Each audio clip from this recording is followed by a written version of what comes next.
In this case, we are using the iLase to trough the tissue for an upper first molar being prepared for a crown. We had recently completed a root canal on this tooth, and it had a very large MOD amalgam with a deep margin on the mesial. After removing the alloy and decay, the margin on the mesial was within 1 millimeter of the supporting bone.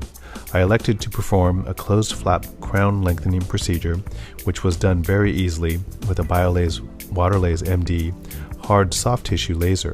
After preparing the tooth, I was ready to take an image using a CAD-CAM camera, and I wanted to trough the tissue on the mesial, distal, and a little on the facial. Using the iLase troughing preset and a 400 micron tip initiated, I held it parallel to the long axis of the tooth. You are just extending the tip mesially below your crown prep margin and using a brushing motion, rubbing the adjacent gum tissue.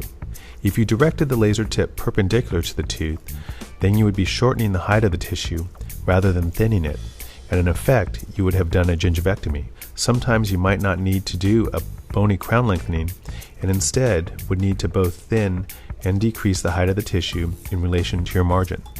In that case, you would direct the laser energy both parallel and perpendicular to the tooth.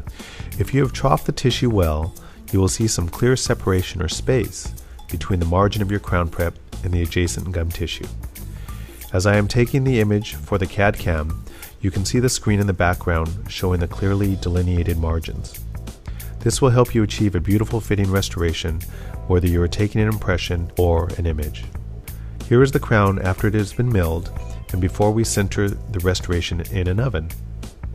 During this phase, it will achieve maximum hardness and change color to the shade you have chosen.